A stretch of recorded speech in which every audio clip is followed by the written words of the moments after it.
कोई 200 वर्ष पहले जापान में दो राज्यों में युद्ध छिड़ गया था। छोटा जो राज्य था भयभीत था, हार जाना उसका निश्चित था। उसके पास सैनिकों की संख्या कम थी, थोड़ी कम नहीं थी, बहुत कम थी। दुश्मन के पास 10 सैनिक थे तो उसके पास 1 सैनिक था। उस राज्य के सेनापतियों ने युद्ध पर जाने से इनकार कर दिया। उन्होंने कहा कि ये तो सीधी मूढ़ता होगी, हम अपने आदमियों को व्यर्थ ही कटवाने ले जाएं, हार तो निश्चित है। और जब सेनापतियों ने इनकार कर दिया युद्ध पर जाने से, उन्होंने कहा कि यह हार निश्चित है तो हम अपना मुंह पराजय की कालिक से पोतने जाने को तैयार नहीं, और अपने सैनिकों को भी व्यर्थ कटवाने के लिए हमारी मर्जी नहीं। मरने के बजाय हार जाना उचित है। मर के भी हारना है, जीत का तो कोई संभावना मानी नहीं जा सकती। सम्राट भी कुछ नहीं कह सकता था, बात सत्य थी, आंकड़े सही थे। तब उसने गांव में बसे एक फकीर से जाकर प्रार्थना की कि क्या आप मेरी फौजों के सेनापति बन के जा सकते हैं। कि उसके सेनापतियों को समझ में ही नहीं आई बात। सेनापति जब इनकार करते हो तो एक फकीर को, जिसे युद्ध का कोई अनुभव नहीं, जो कभी युद्ध पर गया नहीं, जिसने कभी कोई युद्ध किया नहीं, जिसने कभी युद्ध की कोई बात नहीं की, ये बिल्कुल अव्यावहारिक आदमी को आगे करके क्या प्रयोजन है। लेकिन वो फकीर राजी हो गया। जहां बहुत से व्यवहारिक लोग राजी नहीं होते, वहां अव्यावहारिक लोग राजी हो जाते। जहां समझदार पीछे हट जाते हैं, वहां जिन्हें कोई अनुभव नहीं वो आगे खड़े हो जाते। वो फकीर राजी हो गया। सम्राट भी डरा मन में, लेकिन फिर भी ठीक था। हारना भी था तो मर के हारना ही ठीक था। फकीर के साथ सैनिकों को जाने में बड़ी घबराहट हुई। ये आदमी कुछ जानता नहीं, लेकिन फकीर इतने जोश से भरा था, सैनिकों को जाना पड़ा। सेनापति भी सैनिकों के पीछे हो लिए कि देखें होता क्या है। जहां दुश्मन के पड़ाव पड़े थे, उससे थोड़े ही दूर उस फकीर ने एक छोटे से मंदिर में सारे सैनिकों को रोका और उसने कहा कि इसके पहले कि हम चलें, कम से कम भगवान को कह दें कि हम लड़ने जाते हैं, और उनसे पूछ भी लें कि तुम्हारी मर्जी क्या है। अगर हराना ही हो तो हम वापस लौट जाएं, और अगर जिताना हो तो ठीक। सैनिक बड़ी आशा से मंदिर के बाहर खड़े हो गए। उस आदमी ने हाथ जोड़ के आंख बंद करके भगवान से प्रार्थना की, फिर खीसे से 1 रुपया निकाला और भगवान से कहा कि मैं इस रुपये को फेंकता हूं, अगर ये सीधा गिरा तो हम समझ लेंगे कि जीत हमारी होनी है, हम बढ़ जाएंगे आगे, और अगर ये उल्टा गिरा तो हम मान लेंगे कि हम हार गए, हम वापस लौट जाएंगे। राजा से कह देंगे व्यर्थ मरने की व्यवस्था मत करो, हमारी हार निश्चित है, भगवान की भी मर्जी यही है।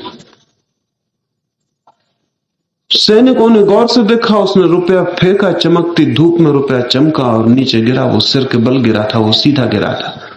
उसने सैनिकों से कहा फिक्र छोड़ दो, अब ख्याल ही छोड़ दो कि तुम हार सकते हो, अब इस जमीन पर कोई तुम्हें हरा नहीं सकता।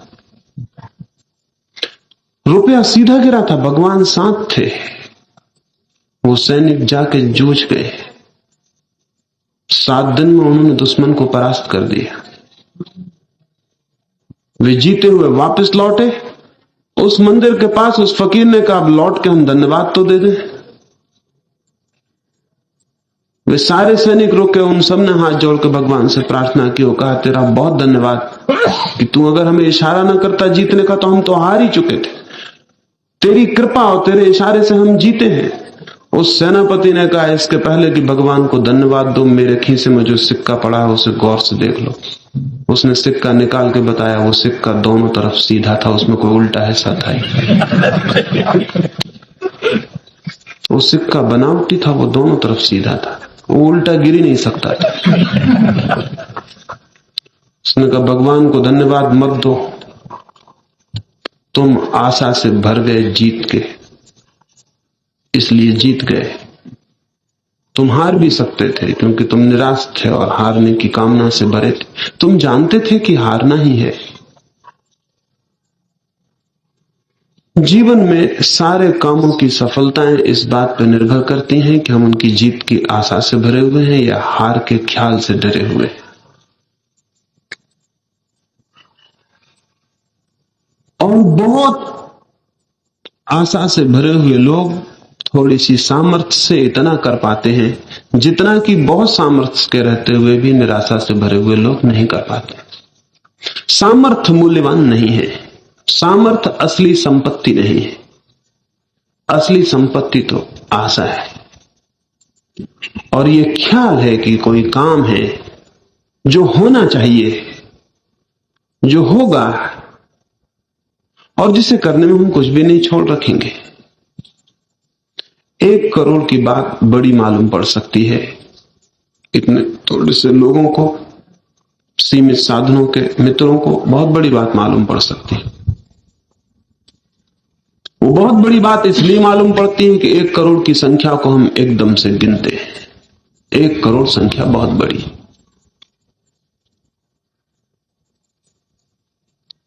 एक घटना मुझे याद आती है। एक गांव के पास एक बहुत सुंदर पहाड़ था। उस सुंदर पहाड़ पर एक मंदिर था।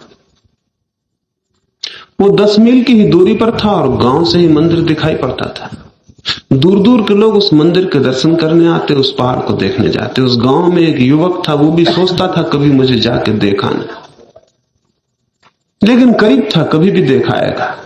लेकिन एक दिन उसने तय कर लिया कि मैं कब तक रुका रहूंगा, आज रात मुझे उठ के चले जाना है। सुबह से धूप बढ़ जाती थी, इसलिए वो 2 बजे रात उठा। उसने लालटेन जलाई और गांव के बाहर आया। घनी अंधेरी रात थी। वो बहुत डर गया। उसने सोचा छोटी सी लालटेन है, 2-3 कदम तक प्रकाश पड़ता है और 10 मील का फासला है। इतना 10 मील का अंधेरा इतनी छोटी सी लालटेन से कैसे कटेगा? इतना है अंधेरा, इतना विराट, इतनी छोटी सी है लालटेन पास में, इससे क्या होगा? इससे 10 मील पार नहीं किए जा सकते। सूरज की राह देखनी चाहिए, तभी ठीक होगा। वो वहीं गांव के बाहर बैठ गया। ठीक भी था, उसका गणित बिल्कुल सही था और आम तौर से ऐसा ही गणित अधिकतम लोगों का होता है। 3 फीट तक तो प्रकाश पहुंचता है और 10 मील लंबा रास्ता है। भाग देना 10 मील में 3 फीट का, तो कहीं इस लालटेन से काम चलने वाला है? लाखों लालटेन चाहिए तब कहीं कुछ हो सकता है। वो वहां डरा हुआ बैठा था और सुबह की प्रतीक्षा करता था। तभी एक बूढ़ा आदमी एक और छोटे से दिए को हाथ में लिए चला जा रहा था। उसने उस बूढ़े से पूछा, पागल हो गए हो? कुछ गणित का पता है? 10 मील लंबा रास्ता है, तुम्हारे दिए से तो 1 कदम भी रोशनी नहीं पड़ती। उस बूढ़े ने कहा, पागल, 1 कदम से ज्यादा कभी कोई चल पाया? 1 कदम से ज्यादा मैं चल भी नहीं सकता, रोशनी चाहे 1000 मील पड़ती रहे। और जब तक मैं 1 कदम चलता हूं तब तक रोशनी 1 कदम आगे बढ़ जाती है। 10 मील क्या, मैं 10,000 मील पार कर लूंगा। उठा, तू क्यों बैठा है? तेरे पास तो अच्छी लालटेन है। 1 कदम तू आगे चलेगा, रोशनी उतनी आगे बढ़ जाएगी। जिंदगी में अगर कोई पूरा हिसाब पहले लगा ले तो वहीं बैठ जाएगा, वहीं डर जाएगा और खत्म हो जाएगा। जिंदगी में 1-1 कदम का हिसाब लगाने वाले लोग हजारों मील चल जाते हैं और हजारों मील का हिसाब लगाने वाले लोग 1 कदम ही नहीं उठाते, डर के मारे वहीं बैठे रह जाते। तो मैं आपको कहूंगा इसकी बहुत फिक्र न करें। हिसाब बहुत लंबा चिंता की बात नहीं है। आप ये तो सोचिए मत कि ये 1 करोड़ तो बहुत होते हैं, और ये भी मत सोचें जैसा दुर्लभ जी भाई ने कहा कि 1-1 लाख रुपए 100 लोग दे दें। 1-1 लाख देने वाले 100 लोग नहीं खोजे जा सकते, लेकिन 1-1 रुपया देने वाले 1 करोड़ लोग आज ही खोजे जा सकते।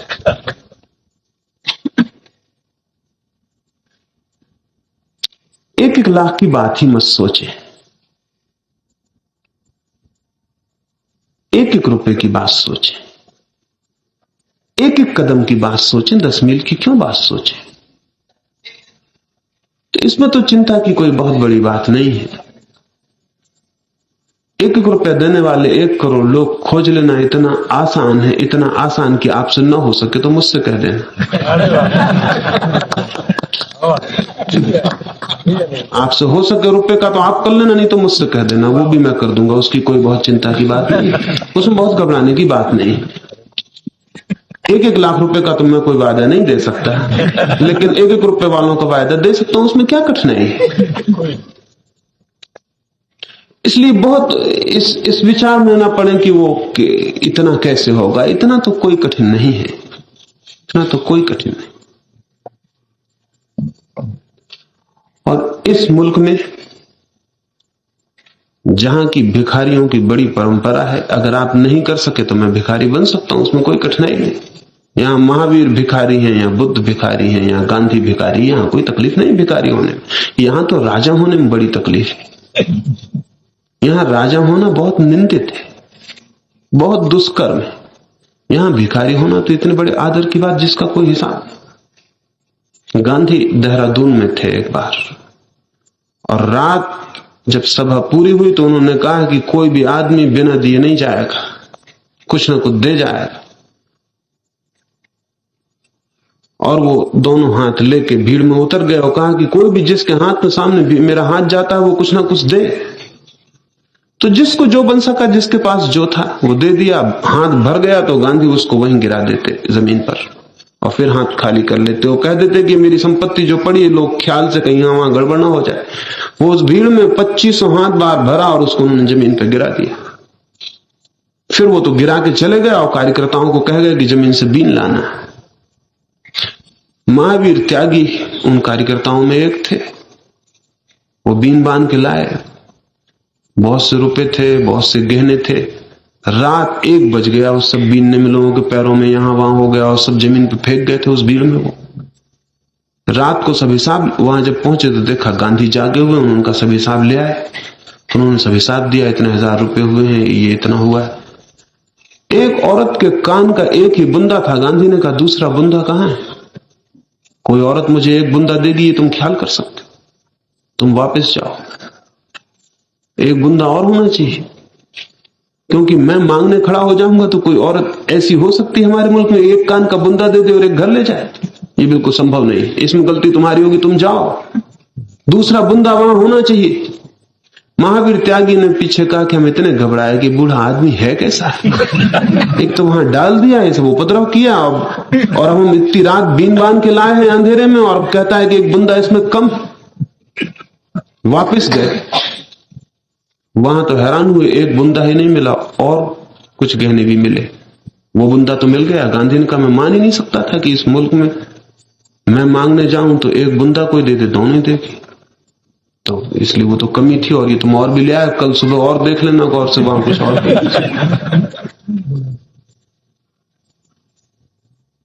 तो जिस मुल्क में मांगने वालों की बहुत बड़ी परंपरा हो, और इस मुल्क का बड़ा मजा है, और वो मजा ये है कि यहां मांगने वाला देने वाले से छोटा नहीं होता। यहां मांगने वाला देने वाले से छोटा नहीं होता, यहां मांगने वाला देने वाले से बड़ा ही रहता है। और धन्यवाद मांगने वाला नहीं देता कि धन्यवाद दे कि आपने मुझे इतना दिया मैं धन्यवाद दूं। धन्यवाद देने वाला ही देता है कि मैं धन्यवाद करता हूं कि आपने ले लिया, नहीं लेते तो मैं क्या करता। मैं जयपुर में था, कल रात ही बात कर रहा था। एक बूढ़े आदमी ने आके बहुत से बिंडल रखे नोटों के, मुझे नमस्कार किया। मैंने कहा नमस्कार, मैं ले लेता हूं, और रुपए की अभी जरूरत नहीं है, कभी जरूरत होगी तो मैं मांगने निकलूंगा तो आपसे मांग लूंगा। रुपए आप रख लें, अभी तो मुझे कोई जरूरत है नहीं। मैंने तो ऐसे ही कह दिया, लेकिन देखा तो उनकी आंखों में आंसू आ गए। वो 70 साल के बूढ़े आदमी, उन्होंने कहा कि आप कहते क्या, आपको जरूरत है इसलिए मैंने दिया कब, मेरे पास है, अब मैं इसका क्या करूं। अच्छे आदमियों को दे देता हूं कि इसका कुछ हो जाएगा, मैं तो इसका कुछ करने, आपको जरूरत है इसलिए मैंने दिया ही नहीं, इसलिए आपकी जरूरत का सवाल नहीं, मेरे पास है, मैं क्या करूं, मुझे देना जरूरी है, और मैं अच्छे आदमियों को दे देता हूं कि इसका कुछ अच्छा हो जाएगा। और फिर उस बूढ़े आदमी ने कहा कि आपको पता नहीं आप इंकार करके मुझे कितना सदमा पहुंचा रहे हैं। मैं इतना गरीब आदमी हूं कि मेरे पास सिवाय रुपए के और कुछ है ही नहीं। मैं इतना गरीब आदमी हूं कि मेरे पास सिवाय रुपए के और कुछ है ही नहीं। जब कोई रुपया लेने से इंकार कर देता है तो फिर मेरी मुश्किल हो जाती, फिर अब मैं क्या करूं? मेरे मन में कुछ करने का ख्याल आता तो सिवाय रुपए के मेरे पास कुछ भी नहीं। तो आप इसको इंकार न करें, आप इसको फेंक दें, आग लगा दें, बाकी इंकार आपको नहीं करने दूंगा, क्योंकि फिर मेरे पास देने को कुछ और है ही नहीं, और देने का मेरे मन में ख्याल आ गया। आप कृपा करें और इसको ले लें। तो इसलिए पैसे के लिए तो चिंता आप नहीं करें बहुत, और जिस दिन भी आपको लगे कि आपको पैसे की जरूरत है, वो आपसे नहीं होता, आप सिर्फ मुझे कह देंगे, पैसा हो जाएगा। पैसे की बहुत चिंता नहीं। वो मैं नहीं मांगता हूं, ये बात दूसरी है, लेकिन जिस दिन मांगू तो पैसे जैसी सस्ती चीज और दुनिया में कुछ भी नहीं जो कोई भी दे दे। पैसा देने में कोई भी आदमी इतना कमजोर नहीं कि पैसा ना दे दे। आदमी तो दिल दे देता है, प्राण दे देता है, पैसे में तो कुछ भी नहीं। तो इसलिए उसकी बहुत चिंता की बात नहीं है, और हिम्मत से काम में लग जाएं तो आप पाएंगे कि वो काम अपने आप लेते चला आता है, वो अपने आप लेता चला आता है। मुझे जगह जगह लोग, न मालूम कितने लोग आके कहते हैं कि हमें 10,000 रुपये लगा देने में। उनको क्या कहूं कि कहां लगा दें, तो मेरे पास तो कोई जरूरत है नहीं, हमें कहां ले जाऊंगा इन रुपयों का, मैं क्या करूंगा? तो कहते हैं कभी जरूरत हो, कोई काम हो तो। लोग, आप सोचते होंगे कि इसलिए नहीं देते कि नहीं देना चाहते, आप हैरान होंगे। मेरा अपना अनुभव यह है कि लोग संकोच में रहते हैं कि हम कैसे कहें कि पैसा दें। मेरा अपना अनुभव यही है कि लोग संकोच में होते हैं कि हम कैसे कहें, किस मुंह से कहें, पैसे जैसी सड़ी चीज को देने के लिए किस मुंह से कहें कि हम पैसा देना चाहते हैं। जिस दिन उनको पता चल जाए कि जरूरत है, वो पैसा बाहर चला आता है, उसकी कोई कठिनाई नहीं है, उसकी जरा भी चिंता की बात नहीं। उससे ज्यादा व्यर्थ तो कोई चिंता नहीं अगर उसके लिए बहुत चिंता करते। लेकिन चिंता इसलिए पैदा होती है कि आप लाख लाख का हिसाब लगाते हैं। जिस आदमी के पास लाख रुपया होता है, उस आदमी की उतनी ही ताकत पैसा छोड़ने की कम हो जाती। जिसके पास 1 रुपया होता है, उसकी ताकत छोड़ने की बहुत होती। एक फकीर था, मुसलमान फकीर हसन। वो एक छोटे से झोपड़े में रहता था। उस झोपड़े में इतनी थोड़ी जगह थी कि हसन और उसकी पत्नी बस 2 ही सो पाते थे। रात सोए थे, वर्षा की रात थी, अंधेरी रात थी। कोई आधी रात को किसी आदमी ने आकर दरवाजा खटखटाया। तो हसन ने अपनी पत्नी से कहा, दरवाजा खोल, मालूम होता है कोई भटक गया, राहगीर है। उसकी पत्नी ने कहा, देखते नहीं यहां जगह कहां है 2 से ज्यादा के लिए। उस फकीर ने कहा, पागल, ये कोई अमीर का महल नहीं कि जगह कम पड़ जाए, ये गरीब की झोपड़ी है। अमीर के महल छोटे होते हैं, गरीब की झोपड़ी तो बड़ी होती है। अमीर का महल नहीं है ये कोई कि जगह कम पड़ जाए, ये गरीब की झोपड़ी। अभी हम 2 लेटे थे, हम 3 बैठेंगे, जगह काफी हो जाएगी। दरवाजा खोल। द्वार आया हुआ आदमी वापस लौट जाए। वो दरवाजा खोल दिया, वो आदमी आके बैठ गया। वो दोनों उठ के बैठ गए, तीनों बैठ के गपशप करने लगे। दरवाजा अटका है, फिर 2 आदमी आया, दरवाजा खटखटाया। तो वो जो मेहमान आके बाहर बैठा था किनारे पर, उस हसन ने कहा, दरवाजा खोल मित्र जल्दी। उस आदमी ने कहा, आप कहते क्या है, यहाँ जगह बहुत कम। उसने कहा कि जगह कम है, अगर जगह कम होती तो तू अंदर कैसे आ पाता, जगह यहाँ बहुत ज्यादा है। देखते नहीं, मुश्किल से हम 3 बैठे हुए। उसने कभी हम बैठे हैं, फिर हम खड़े हो जाएंगे, लेकिन ये गरीब की झोपड़ी है, इसमें जगह कभी कम होती नहीं। दरवाजा खोल देना पड़ा। वो 2 आदमी भीतर आ गया, वो 5 खड़े होकर बातचीत करने लगे। और तभी एक गधे ने आके, वर्षा में भीगे हुए गधे ने आके द्वार खटखटाया, सुर मारा। उसने सामने खड़े आदमी से कहा, मैं दरवाजा खोल, कोई अतिथि आया। उसने कहा, कोई अतिथि नहीं, ये गधा है।